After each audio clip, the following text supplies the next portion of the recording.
ಇವತ್ತಿನ ದಿನದ ವಿಡಿಯೋ ಶುರು ಮಾಡ್ತಾ ಇದ್ದೀನಿ. ಇವತ್ತು ನಾನು ಪಡ್ಡು ಮಾಡಿ ತೋರಿಸ್ತಾ ಇದ್ದೀನಿ. ಗೋಧಿ ಹಿಟ್ಟು ಹಾಕಿ ತೋರಿಸ್ತಾ ಇದ್ದೀನಿ. ಬನ್ನಿ ಅದು ಹೇಗಿರುತ್ತೆ ಅಂತ ನೋಡೋಣ.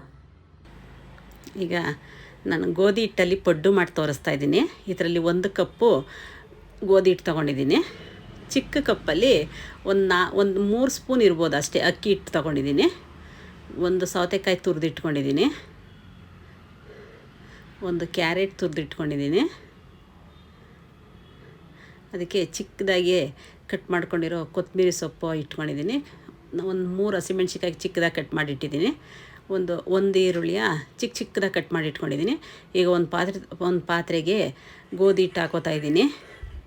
ಅದಕ್ಕೆ ಅಕ್ಕಿ ಹಿಟ್ಟು ಸೇರಿಸ್ತಾ ಇದ್ದೀನಿ.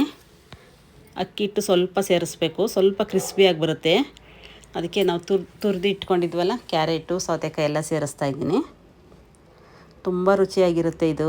ಬೆಳಗ್ಗೆ ಬ್ರೇಕ್ಫಾಸ್ಟ್ಗಂತೂ ಬೇಗ ಆಗೋಗುತ್ತೆ. ಒಂದು ಕಾಲು ಗಂಟೆಲೆಲ್ಲ ಆಗೇ ಹೋಗುತ್ತೆ. ಇದು ತುಂಬ ಈಸಿಯಿಂದ ಮಾಡ್ಕೋಬೋದು. ಬಿಸಿಯಾಗಂತೂ ತಿಂದರೆ ತುಂಬ ಟೇಸ್ಟಿಯಾಗಿರುತ್ತೆ ಇದು. ಇದಕ್ಕೆ ನಾನು ಚಿಕ್ಕದಾಗಿ ಕಟ್ ಮಾಡಿ ಇಟ್ಕೊಂಡಿದ್ನಲ್ಲ ಈರುಳ್ಳಿ, ಕೊತ್ತಂಬರಿ ಸೊಪ್ಪು, ಹಸಿಮೆಣ್ಸಿಕಾಯಿ ಎಲ್ಲ ಸೇರಿಸಿದ್ದೀನಿ. ಇದನ್ನ ಒಂದು ಸಲ ಇದಕ್ಕೆ ರುಚಿಗೆ ತಕ್ಕಷ್ಟು ಉಪ್ಪು ಸೇರಿಸಿ ಚಿಕ್ಕ ಸ್ಪೂನಲ್ಲಿ 1 ಸ್ಪೂನ್ ಉಪ್ಪು ಹಾಕೋತಾ ಇದ್ದೀನಿ. ಈಗ ಒಂದು ಸಲ ಮಿಕ್ಸ್ ಮಾಡೋದ. ಅದರಲ್ಲಿ ನೀರಿರುತ್ತೆ ಸೌತೆಕಾಯಲ್ಲಿ. ಫಸ್ಟು ಒಂದು ಸಲ ಈ ಥರ ಮಿಕ್ಸ್ ಮಾಡಿಕೊಂಡು ಆಮೇಲೆ ಸ್ವಲ್ಪನೇ ನೀರು ಹಾಕ್ಕೋಬೇಕು. ಜಾಸ್ತಿ ತೆಳು ಮಾಡ್ಕೋಬಾರ್ದು. ಈ ಥರ ಒಂದು ಸಲ ಮಿಕ್ಸ್ ಮಾಡಿಕೊಂಡು ಇವಾಗ ಸ್ವಲ್ಪನೇ ನೀರು ಹಾಕ್ಕೊಂಡು ಒಂದು ಹದವಾಗಿ ಕಲಿಸ್ಕೋಬೇಕು. ಪಡ್ಡುಗೆ ನಾವು ಹಾಕ್ತೀವಲ್ಲ ಅಷ್ಟು ಹದವಾಗಿ ಬರಬೇಕು. ಅದು ಚೆನ್ನಾಗಿ ಮಿಕ್ಸ್ ಮಾಡಬೇಕು. ಇದನ್ನು ಉಪ್ಪು ಖಾರ ಚೆನ್ನಾಗಿ ಹಿಡಿಯುತ್ತೆ. ತುಂಬ ರುಚಿಯಾಗಿರುತ್ತೆ ಮಾತ್ರ ಇದು. ಇದ್ರ ಜೊತೆಗೆ ಟೊಮೊಟೊ ಸಾಸ್ ಹಾಕೊಂಡ್ರೆ ತುಂಬ ಚೆನ್ನಾಗಿರುತ್ತೆ. ನೋಡಿ ಈ ಹದಕ್ಕೆ ಬರಬೇಕು. ಸ್ವಲ್ಪನೇ ನೀರು ಹಾಕ್ಕೊಂಡ್ರೆ ಈ ಹದಕ್ಕೆ ಬಂದರೆ ಸಾಕು ನಮಗೆ.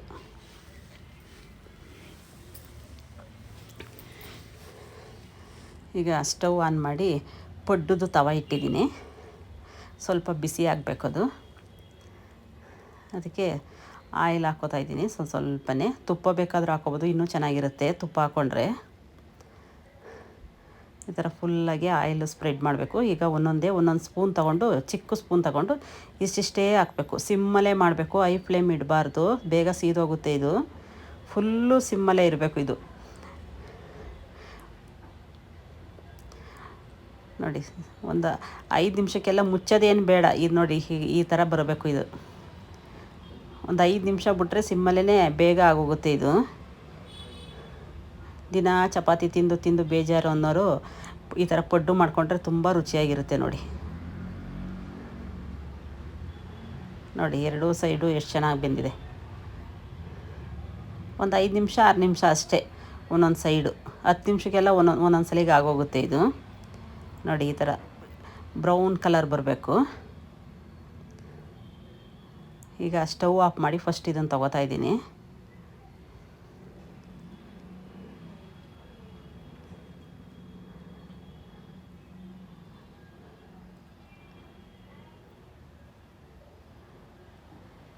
ಮತ್ತೆ ಇನ್ನೊಂದು ಸಲ ಹಾಕಿದ್ದೀನಿ.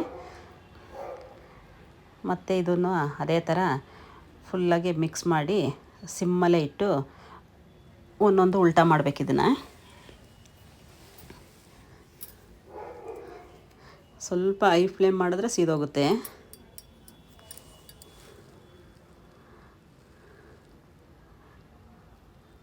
ನಾವು ಒಂದೊಂದು ಸಲ ನಾನು ಏನಕ್ಕೆ ಆಫ್ ಮಾಡಿದೆ ಅಂದರೆ ಒಂದು ಸಲ ಹಾಕಿದ್ರೆ ಒಬ್ರಿಗೆ ಆಗೋಗುತ್ತೆ ಬ್ರೇಕ್ಫಾಸ್ಟು. ಅದಕ್ಕೆ ಒಬ್ರಿಗೆ ಕೊಟ್ಟೆ. ಇನ್ನೊಂದು ಸಲ ಆನ್ ಮಾಡಿ ಇನ್ನೊಬ್ರಿಗೆ ಕೊಡ್ತಾಯಿದ್ದೀನಿ. ಇಬ್ರಿಗೆ ಆಗೋಷ್ಟು ಮಾಡ್ಕೊಂಡಿದ್ದೆ ನಾನು. ನೋಡಿ ಇದ್ರ ಜೊತೆಗೆ ನಾನು ತೆಂಗಿನಕಾಯಿ ಚಟ್ನಿ ಇಟ್ಕೊಂಡಿದ್ದೀನಿ. ಸಾಸ್ ನಮ್ಗೆ ಇಷ್ಟ ಆಗಲಿಲ್ಲ, ಅದಕ್ಕೆ ನಾವು ತೆಂಗಿನಕಾಯಿ ಚಟ್ನಿ ಇಟ್ಕೊಂಡು ಮಾಡ್ತಾಯಿದ್ದೀನಿ. ಈ ವಿಡಿಯೋ ಇಷ್ಟ ಆದರೆ ಲೈಕ್ ಮಾಡಿ, ಶೇರ್ ಮಾಡಿ, ಕಮೆಂಟ್ ಮಾಡಿ. Thank you.